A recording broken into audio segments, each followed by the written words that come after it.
صباح الخير. صباح الخير للجميع. Good morning to everyone.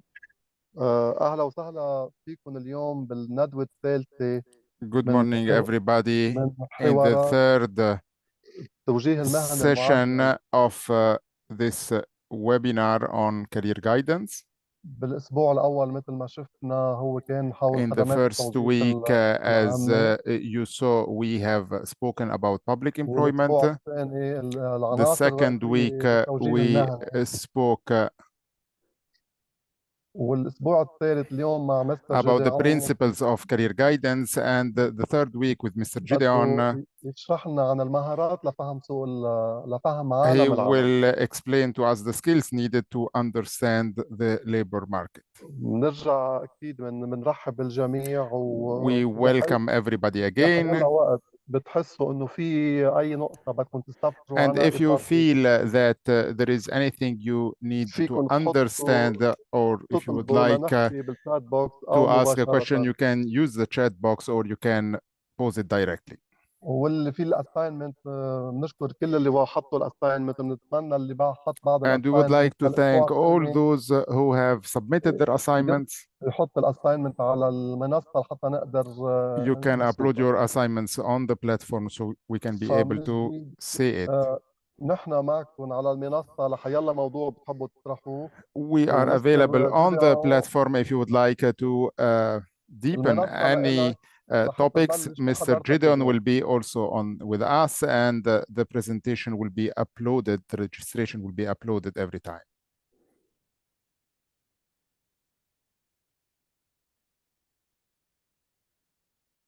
So please, Mr. Gideon, you can start.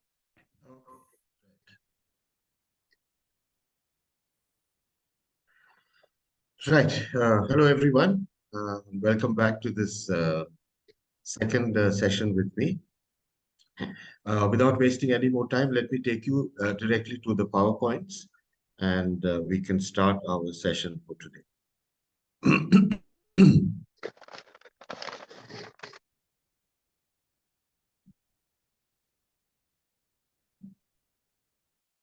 Yeah.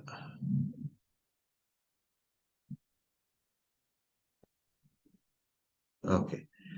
I hope you can see the slides. Right. So as we have discussed earlier on in our previous session, I'm going to start today's session with a quick review of the self-learning activities that I had given you in the notes last time. Okay? So let me quickly take you through the exercises. The answers to the exercises we can discuss now. And it's also a quick revision of what we did last time. Okay? Right. So this was the first exercise. If you remember, these we looked at the history of work and the career development milestones, and we saw that there were these four main stages in the history of work. And your exercise was, I have given various phrases over here, and you were supposed to match the milestone with the event. Now, the answers to these are here. You can see it on the screen. So these are the four stages, if you remember, as I pointed out last time. Early history, early human society, and then the big industrial revolutions, the first and the second one, the third one, fourth one, we are somewhere here now. And then we looked at putting all this information together to understand how career is different from work. So when we look at work in early human societies, the key concepts were there was not really so much of specialization. Everyone did everyone's work, and the group worked for everyone. So there was no carpenter or fisherman. Everybody did everything. So specialization was not strong. Work was a group activity. Remember, the reason I'm emphasizing this is that when we look at career, career becomes a personal, individual activity. But earlier on, work was a group activity, and it was mainly linked to survival. Why did our forefathers work? They worked in order to survive. This continued for many, many thousands of years. till about 100 years ago, we had the first and the second industrial revolutions. And one of the key characteristics of the Industrial Revolution was automation. Power was discovered, machines were invented, and from hand work, human work shifted to machine-based, automatized work. The focus was mainly on manufacturing during this period, and these were the two main characteristics of that second important milestone in the history of work. Then we had the third Industrial Revolution, over here, about, say, 50 years ago or so. And we became, from manufacturing specialists, we became knowledge specialists. The computer was invented, there was digital technology, and the first use of the internet.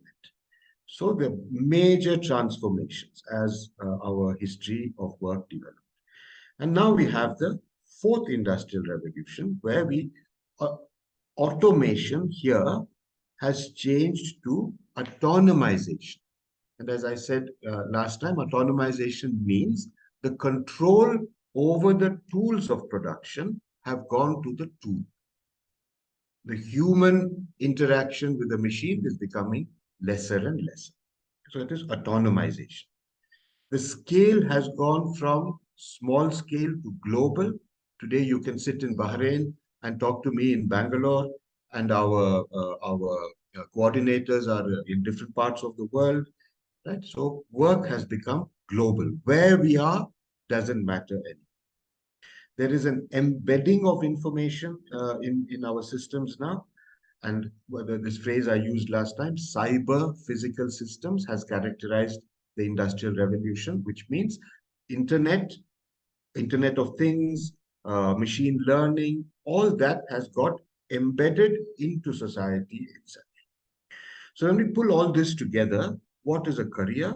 A career is about making decisions, making choices. It's about suitability. It's about making a choice. What choice? Ideally, it should be a choice for an area of career for which you have the suitability.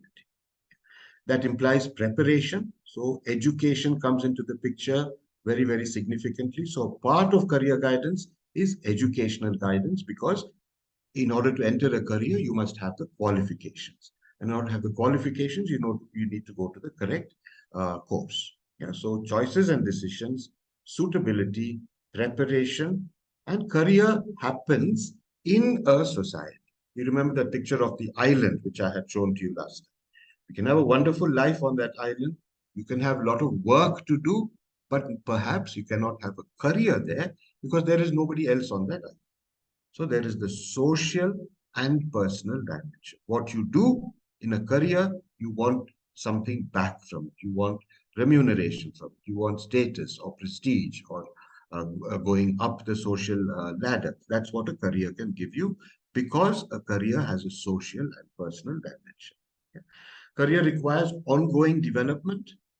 The distance from here to here was thousands and thousands of years. The distance from here to here perhaps was 100 years. From here to here, it's barely 50 years. Right? So with career, things change very, very rapidly. So part of career guidance is to help our young people make a plan where there is ongoing qualification and ongoing development. This was your first assignment. The second one, I had wanted you to write a brief summary on the emergence of work as a form of, emergence of career as a form of work. So what we said was, all careers are work, but not all work is career. Career is a special form of work. Career is work with certain special characteristics. And as I said just now, what are those characteristics? Making a choice, figuring out your suitability, preparation, ongoing development, and the social and personal dimension. Then the next exercise was for you to use your learnings to make a definition of your own definition of career in your context, in the context of your country. I hope you've done that. That's a personal definition that you have, so I don't have any comment on that, but that was your second exercise. And then we did a skills for practice exercise where I had given you a worksheet on work, job, and career. And the exercise over there was, if you do it in a classroom, for your children and your students and your participants to learn the difference between work, job, and career. So again, all careers are forms of work, but not all work may be a career. Work is any activity in which we spend our energies. A job is just an opportunity to earn a living or a salary. A job may not be suitable or may be suitable for me, but our aim is to look for a career, because a career is an extension of my talents, my interests, and my potentials. Therefore, a good career, a strong career is made up of many jobs. And you remember from that worksheet, if you're a psychologist, that's your career, but there are so many jobs that you can do as a psychologist. Yeah, so a career is made up of many types of jobs. Now, if your qualifications are strong, your career will grow. If it's a very narrow qualification, then that's all you're able to do. But if it's a broader qualification, then the possibility of your growing is much, much higher. The ideal career, when we do our career guidance, what is our overall aim? Our overall aim is to help our client realize their potentials and also to build their societies. Yeah. These were some of the main points that we covered in the work, job, and career exercise. Right. Then I had given you that worksheet, work, job, and career. The next exercise was for you to try and translate it, adapt it to the language of your country, and adapt the worksheet for your country. Right. Okay, so that was a quick overview of what we did last time. Now let's move quickly on to the topic for today. Right. So today my focus is on self-understanding. You remember that these are the 4 steps of career discovery. Each of these we are going to discuss over the coming sessions. Today's session is focused on understanding self. Remember, we spoke about suitability. Remember, we spoke about education. Which course should I take? Which career should I pick up? Which is the best one for me? Now, the answer to this question starts by helping our young people know about themselves. Who am I? What is it that makes me special? And that's the focus of our discussion today, understanding myself. Now, when we come to understanding myself, we have 3 main points to cover. 3 main points to cover. One is helping your student know his or her interests.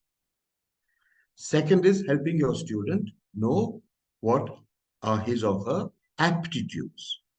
Yeah. Interest is one, aptitude is another, and the third one is what are my career beliefs. And that's what today's session is going to be about. Let's take each of these and look at what they mean. And then I hope there will be time at the end for me to demonstrate to you a method of helping a young person know her interests and talents. Right? So let's look at the history a little bit. Now, originally, when career guidance started about 100 years ago, the focus was on aptitude right at the beginning. So historically, career guidance has been closely associated with measurements of aptitude and ability in order to reliably discover this person job fit. We want our people to be in a job that fits them. So in the beginning, aptitude was the only assessment, the only kind of testing that was done was about aptitude. Over time, say about 50 years ago or so, people like Strong, Holland, other people like this laid the emphasis on saying, okay, we need to know what a person's talent is, but we also need to know what is a person's interests. What is it that a person likes to do? So that was the second step in career. So this inclusion was critical since it drew the person's wishes and desires. I may have a talent, I may be good at mathematics, but what are my wishes? What are my desires? This was an important addition to the career guidance assessment concept. Yeah. So now let's look at what interests are. Yeah. We always say that we want our students to do what they are interested in. So, but what is this interest? Let's take a quick look. First of all, interests are patterns of likes and dislikes. Yeah? This is a keyword. That's why it's in red. Pattern of what I like. Yeah? Now, when you meet a young adolescent, 15, 16-year-old, these likings change very, very rapidly. Today, he wants to be a chartered accountant. Tomorrow, she wants to become an engineer. Because of the life stage, their interests fluctuate. When we are working with them, we are looking for the pattern. Over a period of time, what is it this person has said that she likes? Over a period of time, it's the biological sciences, life sciences that has always caught her attention. What's that pattern over time? So this is one point. Second point is, what is an interest? It's something that pulls your attention. Supposing you're walking down the street in a shopping area, the shop window with jewelry in it pulls one person's attention. Others are bored, they are not interested. Right? Further down the street, another shop window with sports equipment. Somebody in the group goes to look at what's in that window. Yeah? That means the first person has interest in jewelry. The second person has interest in sports. Okay? So what is it that pulls a person? So when you're talking to your student, something that you're searching for is, what is it that drags her attention? Okay? What is that makes a person curious? If you're interested in it, you will want to know more about it. So when you talk to your student, you might say, what is it that you want to know more about? What is it that makes you curious? What is it that person wants to follow further? And if you take the subjects that our students study, physics, chemistry, mathematics, biology, Arabic, English, etc., for some, they want to pursue, they want to follow mathematics more. They want to follow mathematics more than history. That tells you, this is where this person's interest could be. Yeah. Activities that are considered worthwhile for one student, it might be very worthwhile and very useful in his mind to study history. For another student, that is not what history are. It's not important for me. It's not worthwhile for me. For me, what is worthwhile is learning more about physics. So what is it that is worthwhile? That's an indication of interest. Activities that a person enjoys is related to interest, what I love to do, what gives me lots of pleasure. Yeah? You see, so interests are mainly, if you look at these red letters here, patterns of likes, attention, curiosity, want to pursue further, worthwhile, enjoyment. All of these come from our emotional side of us. They're all feelings.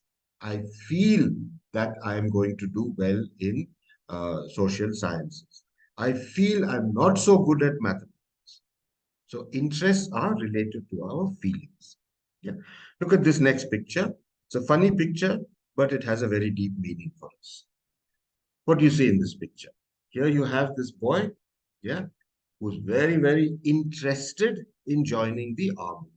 Here he is in the army recruiting center, and they are measuring him to see whether he will be fit for the army. Now, he may have a very high interest. You can see that he put out his chest, really very keen to join the army. But will he make it? Will he pass the physical test? If you look at the officer who's testing him, he's the real army man, isn't it? Broad, strong man. Yeah. Most probably, this boy will not make it in this test. Maybe the officer will tell him, we are very happy that you're interested in the army, but please go home, get strong, build up some muscles, and come back next year. So interest is important, but there is the other side to it, which is aptitude. Merely being interested in something is not enough. We have lots and lots of books in the market that if you have a dream, if you have a wish, you work hard at it, you succeed. Yes, but you'll succeed if you have the aptitude for it along with the interest. So what do we mean by aptitude? Your actual talents. what you can do easily. If you take reading and calculating, two separate tasks, it might be that you have the talent, the aptitude for calculating, not so much for reading. So what are our young people's aptitudes? What are their capabilities? What are they going to be naturally good at? Think of yourself. Over the years, as you have grown up, you would find that there are certain tasks, certain activities that come to you naturally. Talking to people, just you can do it very easily. Comes to you naturally.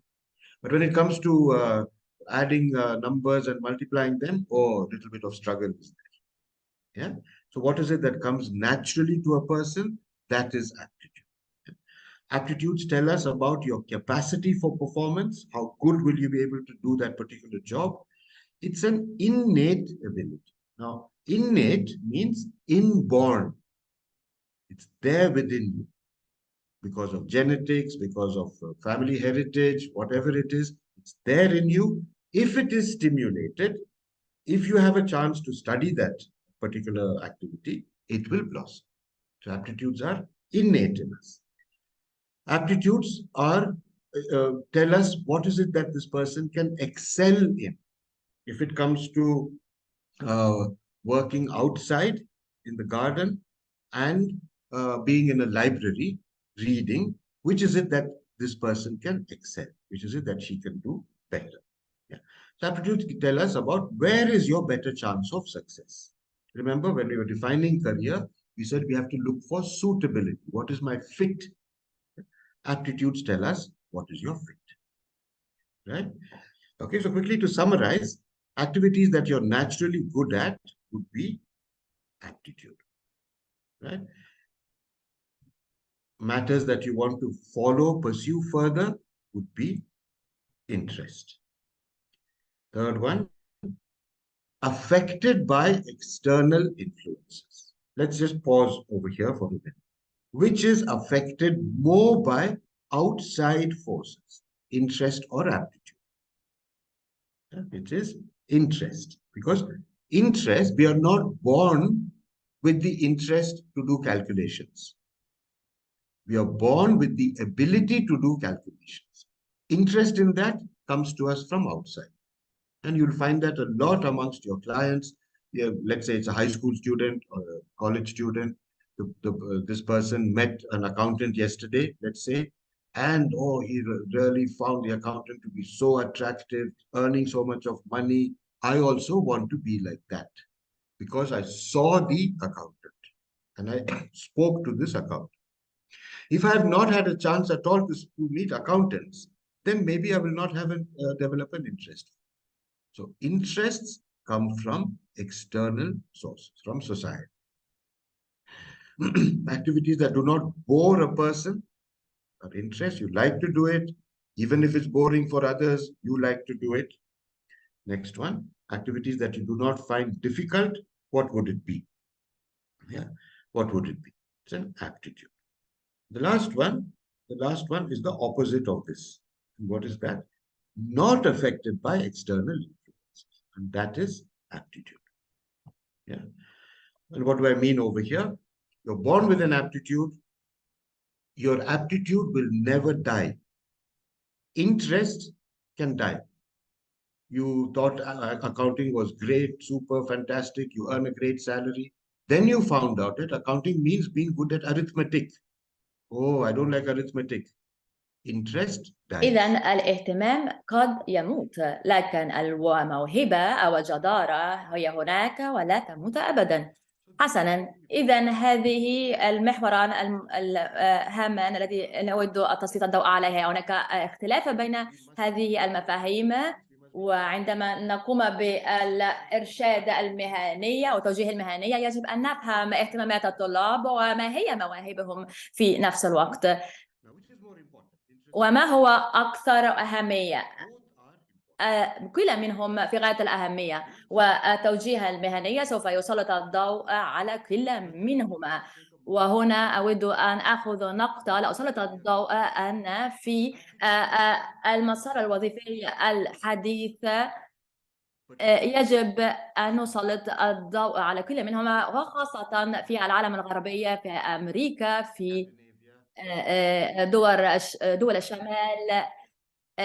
ليس هناك تسليط الضوء حقيقي على الموهبة، لكن الاهتمامات. ماذا تود فعل؟ ماذا تود أن تصبح؟ إذا هنا ننظر إلى نقطة يمكن للطالب أن يخوض بعض المواقف الصعبة، لأن هناك مشكلة ثقافية. بعض أولياء الأمور يحاولوا أن يكون لأطفالهم أو للطلاب وظائف معينة. إذا يجب أن يكون هناك كلا من الاهتمام والموهبة. أحد هذه الأسباب أن الاهتمام يمكن أن يتغير بمرور السنوات كل منا. ولننظر إلى لطلاب الغد، وسوف ترى أن الشباب واهتماماتهم تتغير باستمرار، وهي متصلة أيضا بالنشاط والخبرات المختلفة والخبرات الذاتية.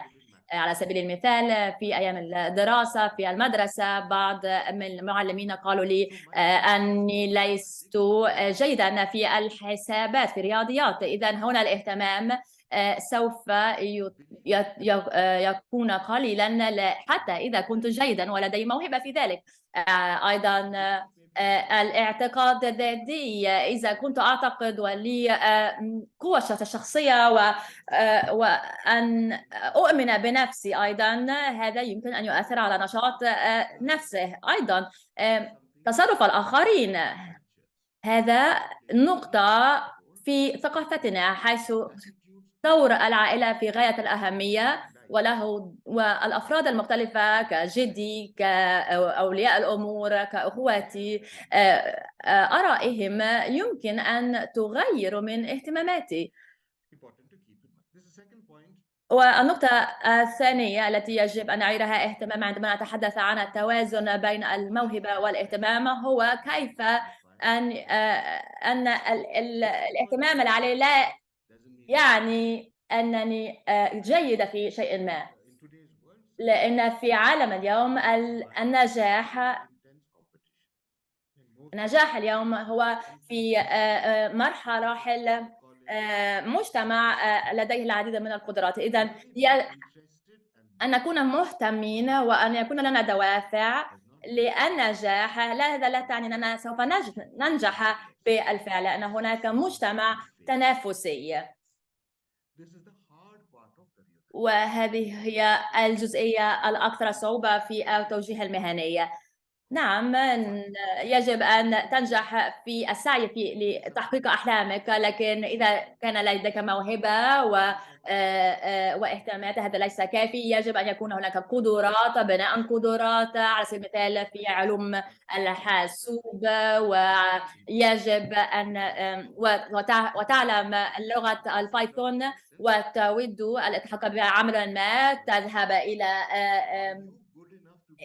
إلى لقاء للالتحاق بالعمل. هنا يجب أن تسأل نفسك: هل أنا جيد كأقراني؟ هل يجب علي أن أتعلم لغة حديثة كسي وسي بلس بلس؟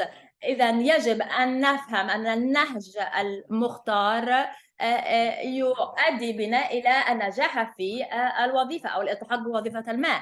إذا تقييم أيضا الذات. وكما هنا نرى أمامنا الخط الأخضر هو ماذا نهتم به، ماذا نود أن نفعله، ماذا نحب بفعله ونستمتع بفعله، وهذا اللون الأصفر هو المواهب أو الجدارة. ما هي الأشياء التي هي سهلة بالنسبة للفرد أو للطالب؟ هنا في التوجيه المهني يجب أن نجمع المعلومات and aptitude. Now the data has come. You've done tests or you've done interviews. We'll talk about methods of assessment in the next few slides, but this is the starting point. So you have data now about interest and you have data about aptitude.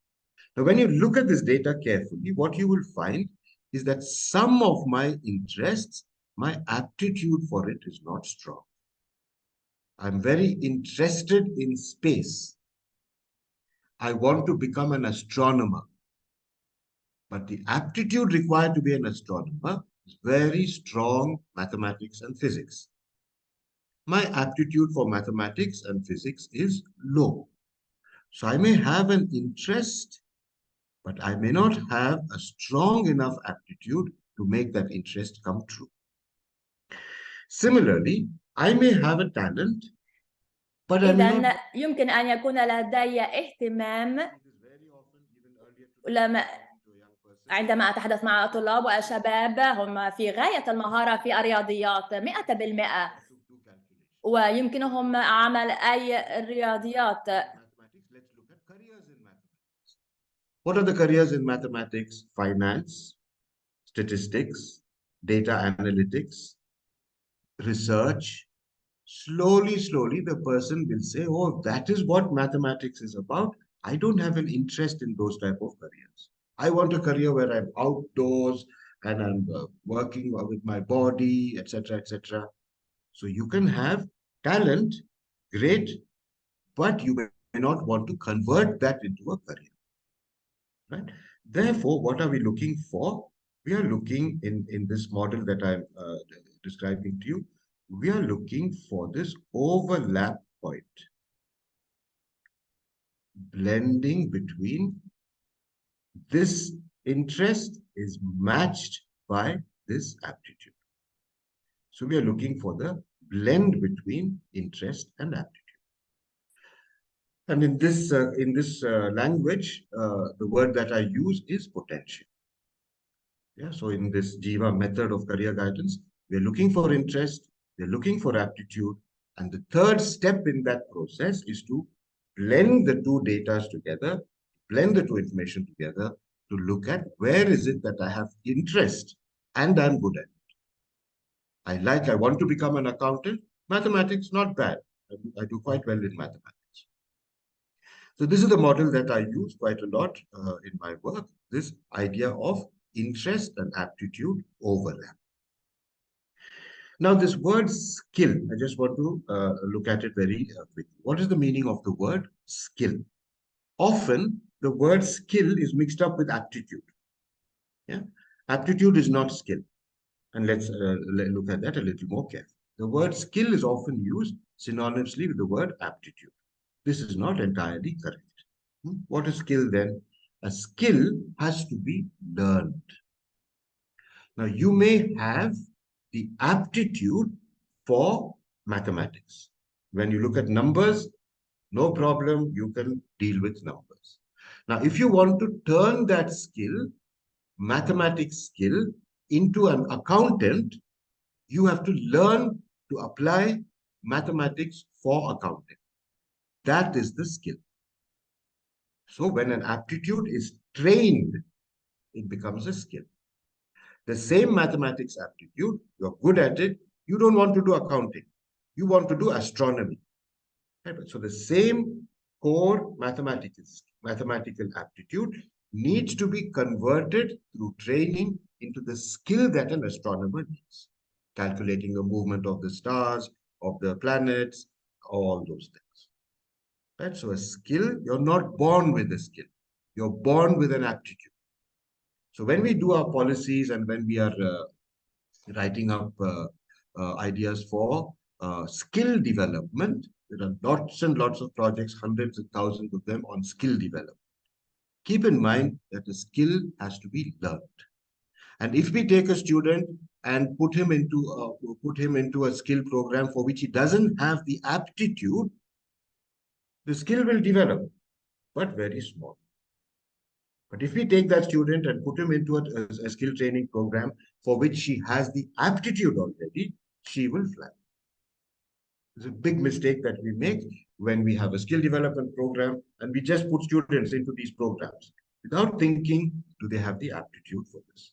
So going through education and training and passing through the framework of a course makes an aptitude into a skill. Anyone can develop any skill if he has the opportunity to take up a course. Anyone can develop any skill, sure. But when a person goes through a course, an educational program that draws upon her high potential, that means her interest plus aptitude, it's likely that the emerging skills will be stronger than the skills that emerge from a course that draws upon the person's lower potentials. Now, let's say I have a high interest and a high aptitude for things that have to do with reading. I can really read and understand very well. Now, if I am taken and put into a skill development course which requires numbers, sure, I learn, but not as much as I would have learned, not as high a skill as if I had gone into a course that requires me to read text and learn and understand from text. Yeah, this is a point that I usually mention at this stage, so that we are clear that aptitude is not skill. And when we're developing employment skills training programs for our countries, we first need to be sure that there is a method for figuring out which is the skill development program for this person and which is the skill development program for this person. Yeah, they could be quite different from each other.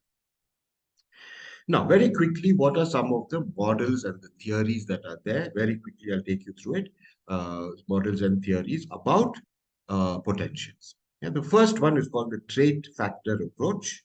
It's a technical word, but since you're learning career guidance, you need to also learn these words. What is this trait factor approach? A trait is a characteristic that I have, right? I have the trait of being a very friendly person. Another person is not a friendly person. He doesn't have that trait, doesn't have that characteristic or that feature. Yeah, it's not right, it's not wrong. It's like my eyes are black and somebody else's eyes are brown. My eyes, the trait is black and somebody else's trait is brown. So that is the first point. Now, a trait is a trait only when it is consistent across time. You remember we spoke about patterns. Yeah. Now, when you're doing career guidance, remember the advice that you're going to give is for the rest of that person's life. So just doing a test and looking at the test result and saying, you should be a lawyer is not enough. What is the pattern? Has this been a friendly person when she was 5 years old, when she was 10 years old, when she was 12 years old? Is it a pattern in her life? Yeah. Is this pattern there in all situations? She's friendly with her mom and dad. She's friendly with her brother and sister. She's friendly with her friends. She's friendly across situations. If, on the other hand, we find that she can be friendly with her friends in school, but with others she's rude, she doesn't know how to talk to them, then it's not a trait, it's not a pattern. We can't make a career judgment based on it. Okay? So it's a stable and enduring pattern, as I have been saying recently. So just to give you an example, here is the test result from this particular test. Cattell is a famous psychologist, and there's the Cattell test. You can see here at the bottom of the graph, the traits are here: warmth, reasoning, emotional stability. This is person 1, person 2. Warmth. Yeah, he's a warm person, friendly person. Right. Now, when you look at this graph, both these people took the same test. This person's warmth score is high. This person's warmth score is low. Yeah. This person 2, self-reliance trait is high. This person's self-reliance trait is low. This is the trait factor approach. So when you do a test or when you do a career guidance, this person will receive different career guidance from this person. And this is the trait factor. We are looking for what are the person's traits and qualities. Yeah. Now, the main criticism about the trait factor theory, the main criticism about it is that situational influences are not taken into account. That means it might be that this person is low on self-reliance, but the reason she is low, what is that? That is the situational influence. It might be that she's growing up in a culture where girls are told you have to depend on the man. That is her situational influence. As a result, her score is low. Now, in the trait factor approach, that is not taken into consideration. Just the test. What is the result of the test? That's a criticism. Obviously, the environment, society, opinions of people influence us a great deal. Yeah. There's a great reliance on psychological tests. As you can see, this result, this picture that you see here, comes to you from a test, from a psychological test. So in the trait factor approach, you need a test in order to know about your student. Now, the problem with tests is that a test is suitable only for the culture for which it was made. You cannot take a British test and use it in Saudi Arabia. Saudi Arabia's culture is completely different. Educational system may be altogether different. So but unfortunately, when I see the way things happen, people take tests from the internet or tests from another country and use it in their own country. The result may not be correct. Yeah. So the validity and reliability of test results are influenced by how serious is the test taker. Is the test taker simply playing the fool and just it's a joke for him or her? The answer is not going to be reliable. What is the cultural background of that person? I'll give you some examples in the next slide. Yeah. It could be that the culture of that person, the culture of that environment makes the person answer a certain test in a certain way. Yeah. Language, if the test is in English and your student's fluency in English is low, giving them an English test, obviously the result is not going to be reliable at all. So the test has to be translated. Yeah. Gender, sometimes gender influences tests. Yeah. Psychosocial factors, it could be that I have never in my whole life written a test like this. It's a strange thing for me. So I may not know how to answer this test, and that affects my results. Yeah. So while tests are very, very helpful for us, these factors must be kept in mind. And I'll come back to it a little bit. Now, the second idea that we have in career guidance comes the most famous, the most well-known theory of career guidance comes to us from somebody called John Holland. Yeah. It's called the typological theory of career guidance, and it's based on the trait factor approach. Now, you will find if you open any career guidance portal, John Holland will be there, the most famous. All right. But the reason I'm bringing this up is that if somebody comes to you as a government servant and you're an officer making a decision, and they bring this most famous methodology to you, are you going to accept it for thousands of children in your country? So therefore, it's important for us to know about John Holland's approach. Yeah. It's based on the trait factor theory. Yeah. It's based on the person's personality. Yeah. I'll explain it to you just now. And the main point in John Holland's approach is that people of similar personalities come together for similar occupations. So people who like numbers, people who like calculations, people who don't like to so much socialize, these are traits. They come together maybe under the title of accountant. People who like to go out, talk to others, make friends, very friendly, social type of people, they come together under the occupation of human resource management, let's say. That is what John Holland is trying to tell us. Now, there are four main ideas. Quickly, I'll explain it to you. First of all, he says there are 6 types of personalities. Personality traits can be classified into 6 types. Each type interacts with the environment with a characteristic set of behavior, as I said just now. Right? So there are 6 types of personality traits. Idea number 1 from John Holland. Idea number 2, just as there are 6 types of people, there are 6 types of work environments. Okay, 6 types of people. Type 1 is one environment. Type 2 is another environment, and 3 and 4, and there are like that way. 6 types of people, 6 types of work environments. That's what he says. All right. These are the 6. And this is the famous acronym of John Holland, RIASEC. Okay. So there are the realistic type of people who are the ones who like action. They do things. They are the doers. I stands for investigative. These are people who like to think and come up with ideas, and they are planning type of people. A stands for the artistic type of people who don't like to be in any system. They like to be free. They are creative. They like to produce their own ideas. That's another type of people. There are the helpers, the social. S stands for the social type of people.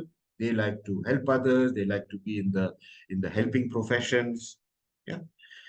E are people who don't like to be controlled by anyone. They are the enterprising, the entrepreneurs. These are the big businessmen of the world. They like to have their own show, their own business. They like to make their own rules, and they like to function with their career independent. Yeah, so enterprise. Conventional is exactly the opposite of artistic. Yeah? Conventional these are people who like rules. They like to follow a certain system. We get very uncomfortable if the rule is broken. Yeah, so those are the conventional type of people. Yeah? So here, accountants, people who work as clerks in a company, they are the conventional type. Right? Investigative would be the research type of people. Artistic, all the artistic type. These social helpers would be doctors, nurses, hotel industry. All. Yeah. These are doers these are the managers. These are people who make plans and execute a job. Yeah. So these are the 6 types of personalities that John Holland talks about in RIASEC. We don't have time to go into detail. I just wanted to mention this to you. But what is important is, because the Holland methodology is so famous, career guidance professionals are often made to think this is the only way of doing career guidance. Yes, but it's important that, particularly from a cultural angle, it's important that you are critical and you choose it if it is suitable for your students. Right? So what are the advantages of the Holland methodology? So you see, there are a lot of theories in career guidance. Right? This is one of the few that actually translates theory into practice. Yeah? Trait factor theory and trait factor theory, John Holland has brought it into practice. There's a clear link between self-understanding and the world of work. Yeah, as I said, 6 types of people, 6 types of working environments. And these two come together in the Holland model. Yeah. The Holland provides a lot of tools and instruments. In your notes, I've given you the list of all the Holland tools, the tests, the methodologies, the dictionaries. For example, the self-directed search is one of the most famous Holland methodologies. Yeah. So one advantage is that this is not just a theory, it gives us actually methods. Yeah. So it's perhaps the most used theory and method of career guidance in the world. Here is the RIASEC. Now, what is the criticism? One criticism is that Holland assumes that there are only 6 personalities in human society, or combinations of 6. So you can be realistic, investigative, artistic, or you can be realistic, social, enterprising combinations. So he has brought all these, all of us, 4 billion of us on the earth, into 6 types. Now, the criticism is that it's a very limiting, narrow way of looking at human beings. Right? Now, if there are these 6 personalities in human society, we must find these 6 personalities in all parts of the world, isn't it? You must find realistic in Bahrain. You must find investigative in Bahrain, artistic in Saudi Arabia, and we must be able to find them in all societies. Now, when others have done this research and checked on Holland, this model of Holland could not be reproduced in countries outside the USA. So this whole idea has come, the sample, the research base for John Holland is an American-Canadian base. People have taken it and tried to do it in other countries, and then they find that there may be 12 types of personalities, or 8 types of personalities, or 3. That's the research side of it. But in practice, we just accept that there are these 6 people and we try and do the Holland method. So for you, you need to be careful. Now, keep in mind that another criticism about the Holland method is that if you look at the Holland tools, they focus only on interests. The RIASEC methodology is not used for aptitude testing. Okay, so if you're convinced that interest is enough, to know a great high school student's interest is enough to make a life prediction for that student, then fine. But your common sense should tell you that interests change, isn't it? So if you take this Holland test and give it when this person is 15 years old and give it when the person is 18 years old, you should get the same result. But if interest has changed, then the result is going to be different, isn't it? So my criticism about it is that the cross-cultural relevance of the Holland method is doubtful. If you're going to use the Holland method, lot of adaptation, lot of changing has to be done for it to work in a particular country. And the way I see it, if you're going to spend that much of resource on changing something that already exists, we might as well make a new one. So when I am invited to a country to develop a program, last year we did something for Tunisia. I'm going to be talking about that in a few minutes. Yeah, Tunisia, we started from zero, built everything, pakka, separately for Tunisia. Yeah? No need to think, is it relevant, culture, all these, right? Okay, so the theory that I use, which I find to be quite useful, is a different way of looking at the human being. The Holland way of looking at the human being is by personality. Where do you get your personality from? You get your personality from the country in which you've grown up, the culture in which you've grown up. Okay. The other way of looking at it is to look at it, what are your intelligences? What are your aptitudes? Right? So we have another scholar called Howard Gardner who has come up with the idea, this is Howard Gardner, right? Who's come up with the idea that there are human qualities which go beyond culture. So whether you are in Saudi Arabia or whether you're in Bangalore, you will have this quality. That's the logic. It's meta-cultural. So this group, this is from Harvard University. I worked with them for some time. They have come up with the idea, what is it that's common to human beings across the human race? Just like we have 2 eyes and 1 nose, what are intelligences that are common across the human race? So it's metacultural. Therefore, I feel more comfortable to use it. So these potentials characterize all human beings. It's an intrapersonal description. It is not a comparison with another person. Who are you? What are your talents and abilities? That's what the multiple intelligence approach is about. These are qualities which are beyond culture. It's part of our humanness. Therefore, we can use it in any cultural context. So, and what comes to us now is that if you're taking this approach, then human capabilities are multidimensional.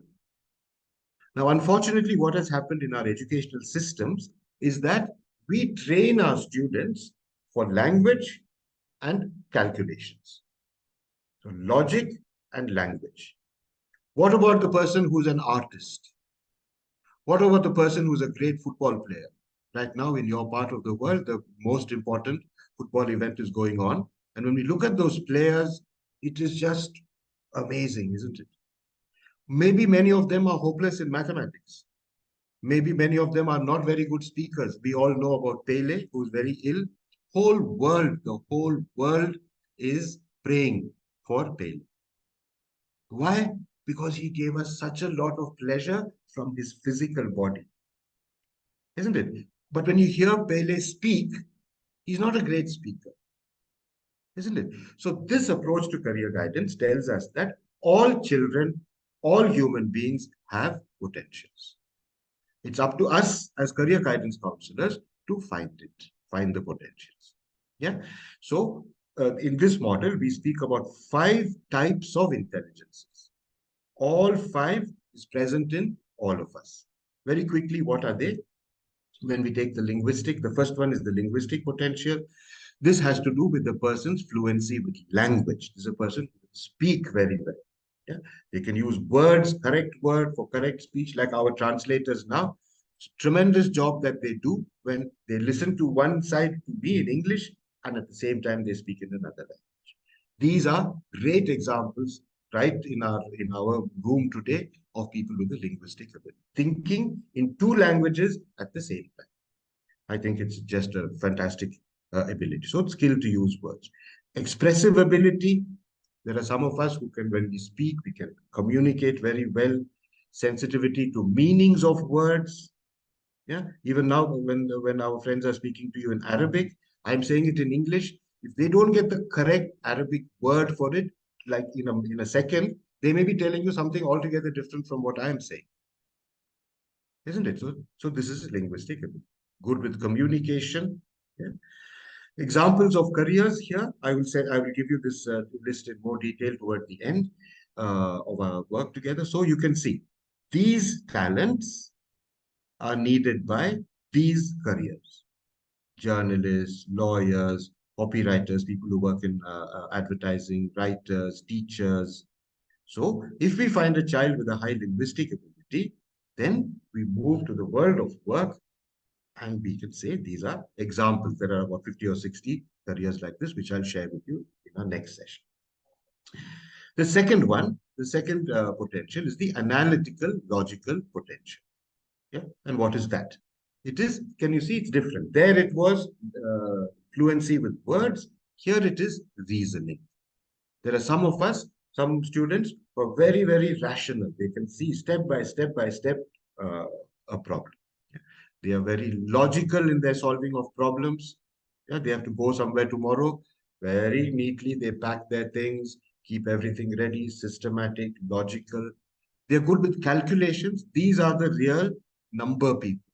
The accountants, the financial wizards, the stock market specialists, they're all here calculating and numbers. They're good with analysis of data. When you give them a whole lot of numbers, they can do something there and they see the pattern in that data and they can come to conclusions. They're good with planning. Something has to be done. Tomorrow there's a wedding in the family and they can plan the whole thing very systematically. They understand cause-effect relationships. Why is something happening? Why is the coronavirus, why did it happen?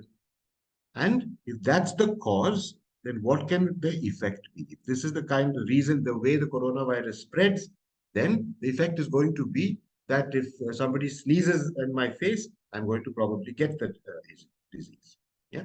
So these are the characteristics of the analytical logical potential. So examples, you can see different careers: accountants, detectives, researchers, scientists, actuaries. Yeah. Moving further on, the third one is called the spatial potential. What is the spatial potential? You can see again another completely different set of characteristics. These are people who can see things in their head. They can visualize. They can imagine very vividly. They have very keen observation. Yeah? They look at a shop window, and when they go in their mind, that whole picture of what they saw is imprinted in their mind. Yeah, vivid imagination. Now, not only can they visualize and imagine, these spatial people can transform these observations into realities. So let's take an architect. An architect is someone who talks to you, finds out what is it that you need, what kind of house do you want to build, etc. Talking. Yes, but that architect can visualize your talk and tomorrow come and show you a blueprint of your house. Right? So these are the spatial people. They can imagine and they can produce something. They are good with colors. They create designs. Yeah. And here are examples: architects, commercial artists, all type of designers. They are all in the spatial category. Right? Fourth one, the personal potential. These are people who are good with people. Yeah. Today, nearly 60% of all jobs, all careers are in the service sector. Isn't it? This is the personal potential. So good with human behavior. They understand human behavior. They're sensitive to other people's moods and feelings. If someone is sad or upset, they can know that very easily. They're good at managing people. It may be that you have a student whom the teacher depends on to manage the class. Yeah, some of us have that managerial ability spontaneously. They can lead people. Yeah.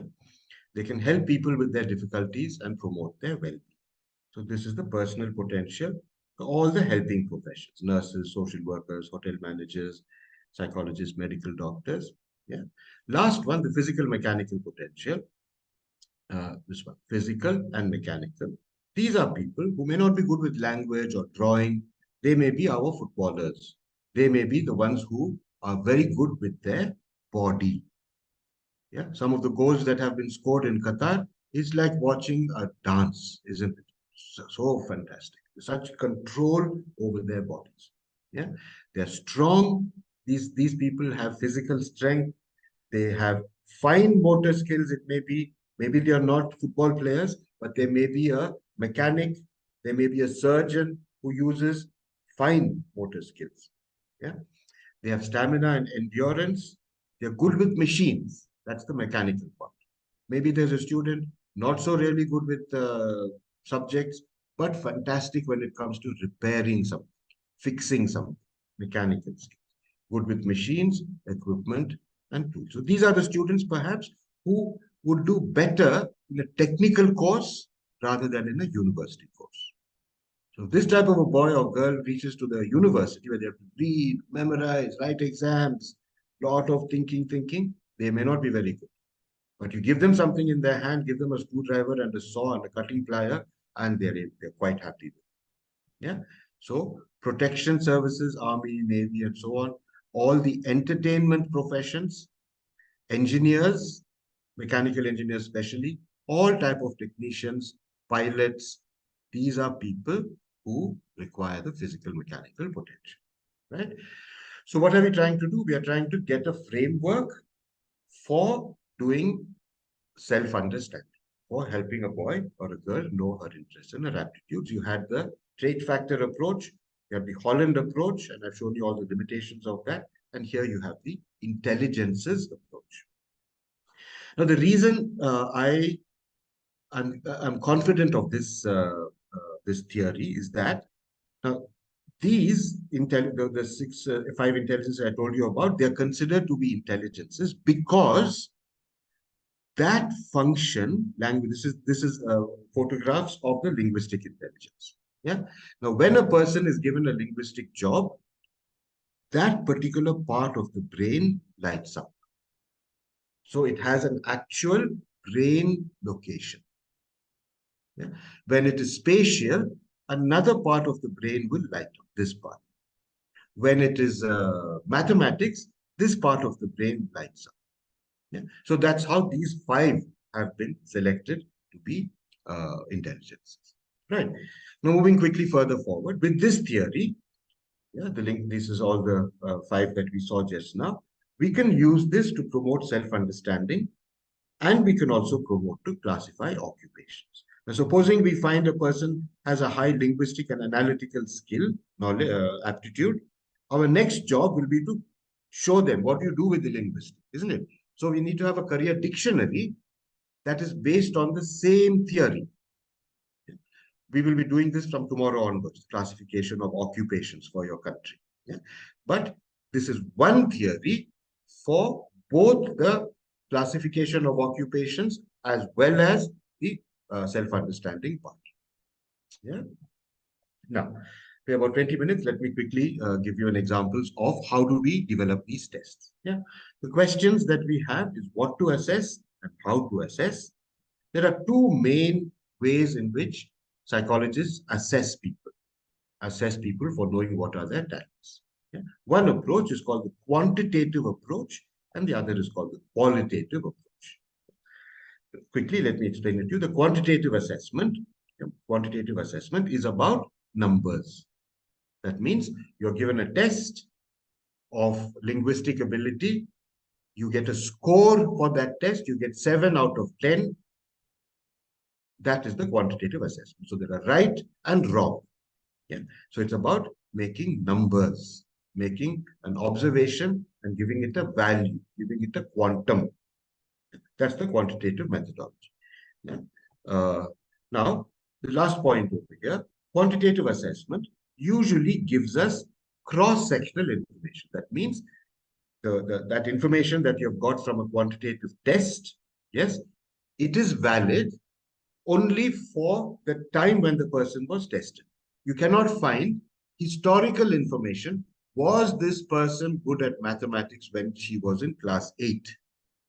That you can't find from a quantitative test. Is the person good at mathematics now, today, here at this moment? Yeah, that's the quantitative approach. Now, what are the tools? Tests, questionnaires, inventories, checklists. All of these have right and wrong answers. So if you get an answer right, you get a mark. If you get it wrong, you don't get a mark. The total of your right answers tells you how high is your ability. Yeah, this is the quantitative approach. Just quickly, some examples: assessment of interests, quantitative assessment of interests. Here's an interest inventory. So you can see over here, these are all interests. I like to invent new products from my ideas using skills. And the question here is, how interested are you? If you put one here, it means very low interest. If you put 5, that means inventing products from my ideas, you're very highly interested in it. All right. This is the spatial section. There's 12 questions related to the drawing designing section. Now you'll get numbers here. The total that you get tells you how high is the person's interest for the spatial section. Right? So this is an example of a quantitative test. Now keep in mind that this only tells you what I like. Yeah. We do not know whether you're good at it. You may say, I want to invent new products from my ideas, but are you good at it? Big question mark, isn't it? So we have aptitude tests. And here are some examples of aptitude test items. In an aptitude test, you will have the question length. Imagine a horse. Are the horse's hooves split in the middle? Yes, no, depends on the breed. It's in summer.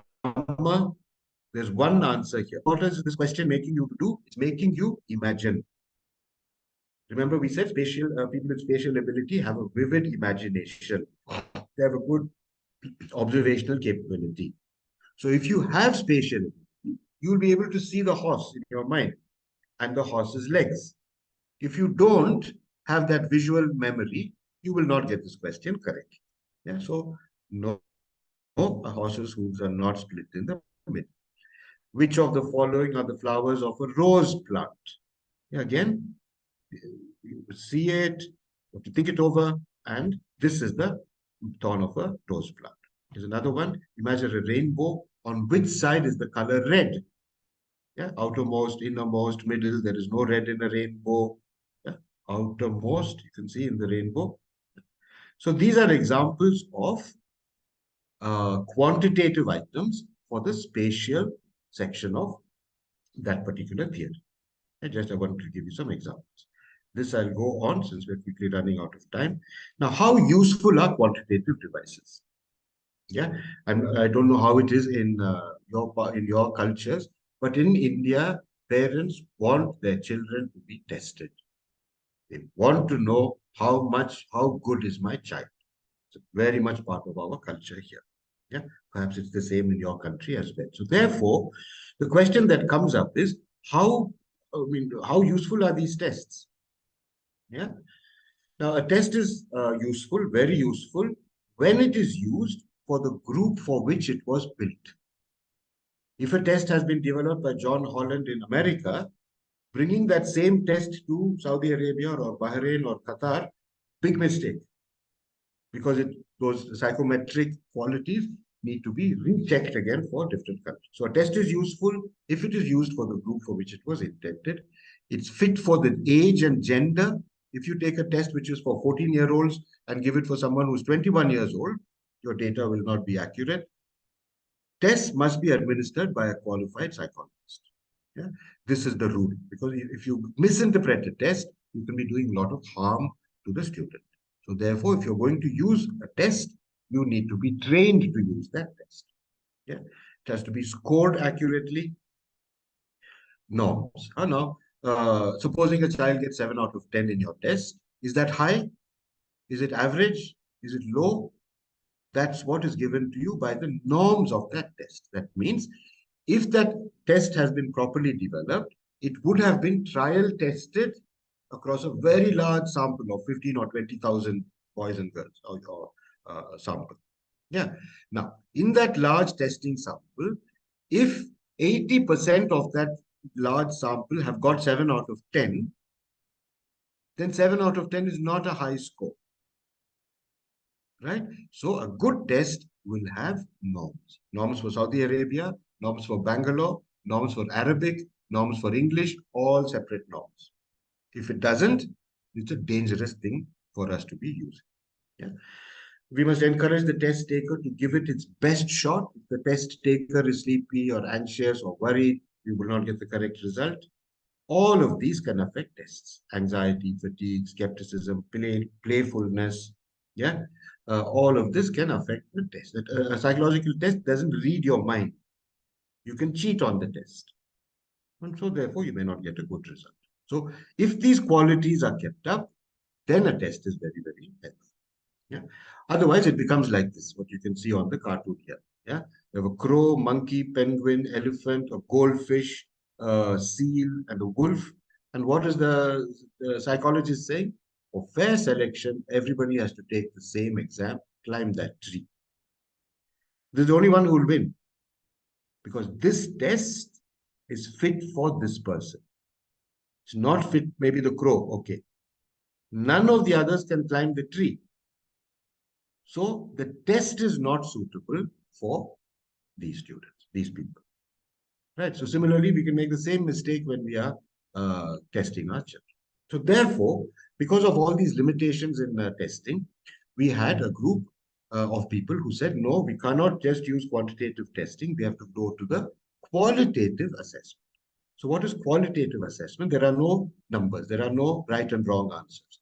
You talk to the student, collect information by talking and doing an interview. So it's verbal data, not numerical data.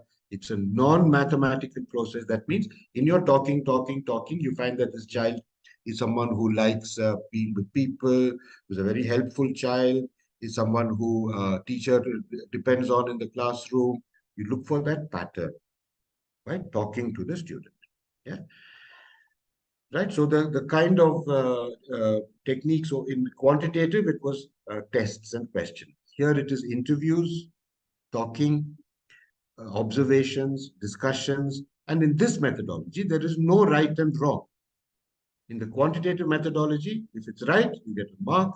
If it's not right, here when you're talking to find out about somebody, there is no right and wrong answer. Yeah. So now which is better? If it's quantitative, the main tool that we need here is the test, and the accuracy of the data depends on how good the test is. If it's an American test being used in Saudi Arabia, it's not a good, you're not going to get a good result. So in the quantitative methodology, we need the test to be standardized for that country. Yeah. Qualitative, what are the tools? Interviews, observations, and discussions. Now, if the person who's doing the interview is not skilled, then the problem remains the same. If the person is tired, imagine one interview may take 1.5 hours and you have 3,000 students to interview. How long is it? Is it practical even to do it? Yeah. So that's the limitation, both of quantitative and qualitative.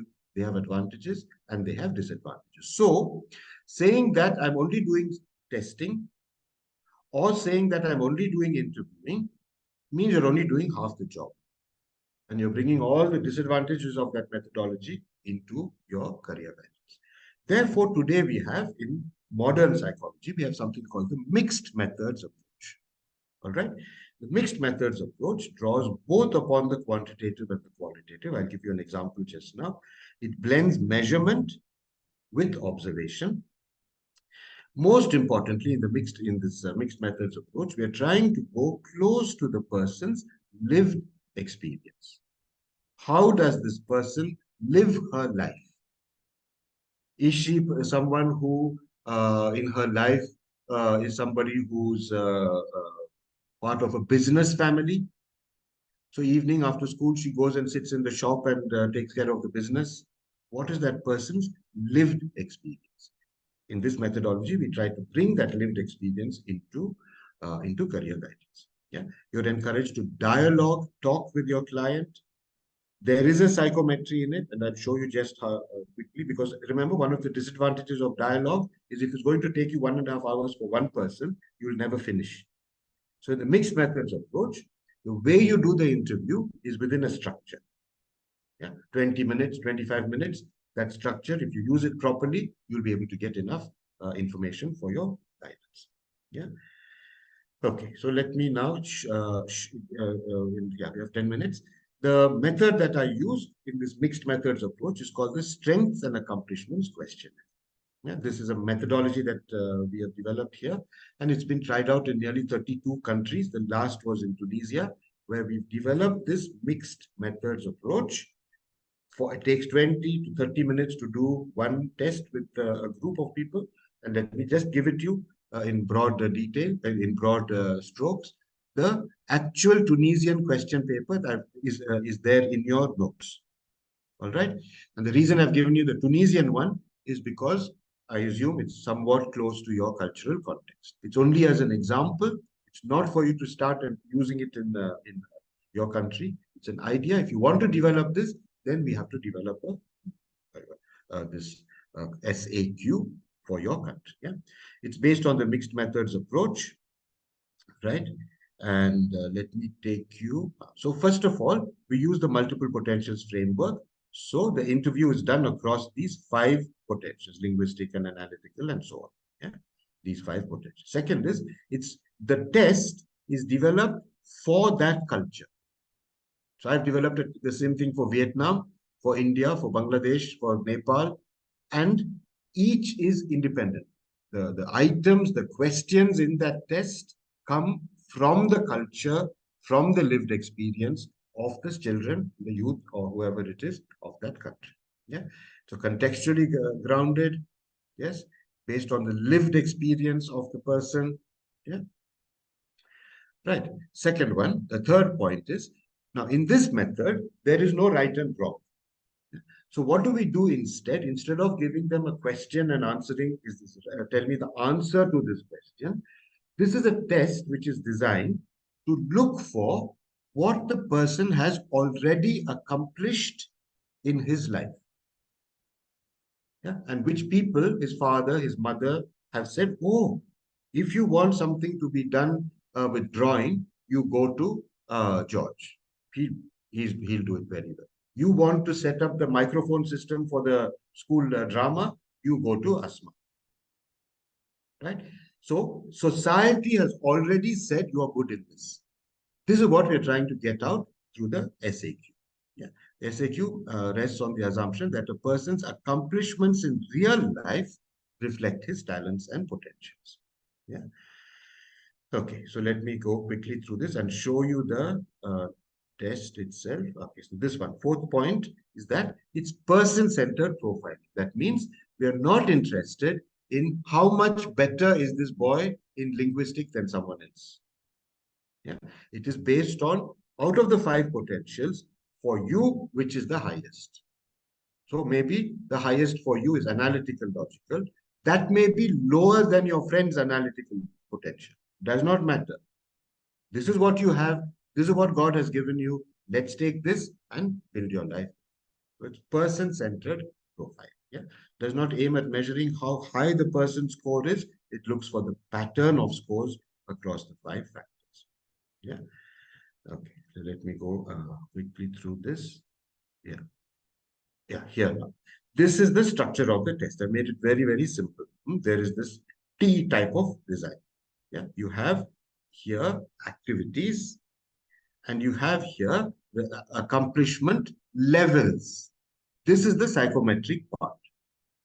This is the cultural part. And it's there in your notes, but let me show this to you before we wind up for today. So can you see for linguistic accomplishments, these are the Tunisian activities which we got after a lot of research in Tunisia. It took about 1 year to develop this, yeah, through teachers, by talking to parents, interviewing children, etc., etc. These are the activities for linguistic. Learn and study topics related to language in school. Learning concepts related to language such as grammar and word meanings as part of study activities. Yeah, this is the explanation. Now, the Tunisian example over here is studying English, French, Arabic, or any other language, discussing language with teacher, making notes of language. All this is what we got from the cultural environment. Okay, so this is the question. Do you have an accomplishment in this? Right? And you can see there are levels, 5 levels of accomplishment. Level 1, yeah, I'm involved in this and I've been appreciated by my friends. So you'll tick that. It's not just involved with my friends. I participate in such activities, or I am known for this activity. In my school, they know that I'm good at speech. Yeah.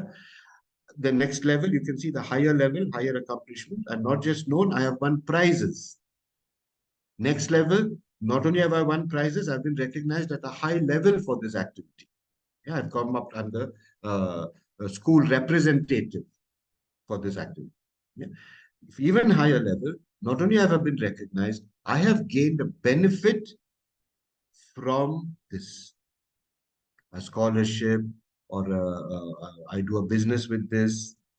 Yeah. So can you see there are activities, there are levels of accomplishments. And the person ticks, the score that a person gets is the total. The total number of ticks will be the score of the person for the linguistic ability. Right? So this is a quick example of, you will see more in your the details in your lecture notes. We've almost come to the end of our time, so I'll stop in a minute. Yeah, these are your questions for the next assignment. What are the key themes of career guidance? What is the meaning of interest, aptitude, and potential? There's a fill-in-the-blank activity that I've given you on the trait factor approach, the Holland approach, and the intelligences approach, and another one on potentials and careers. Yeah. All right. So let me stop there and hand the session back to Mr. George and Asma. We have a few minutes. If there are any questions, I can try and answer. Okay, thank you, Mr. Gedeon. Thank you for your valuable information today. I think for me, no second without the concentration on what you are saying and explaining to us today. So please, our participants, in case you have any question, anything you may or you would like to ask Mr. Gedeon before closing, we are happy to hear from you.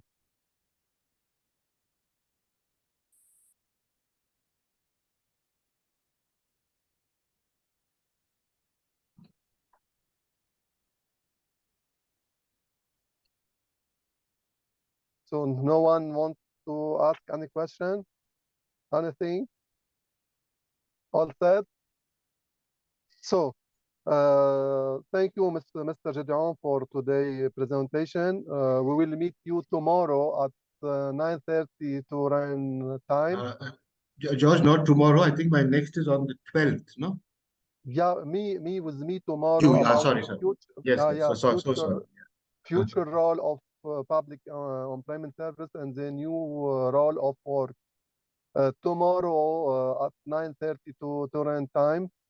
So we will continue sure based what you are explaining today about the career and the future role of the employment office related to the career and the future of work.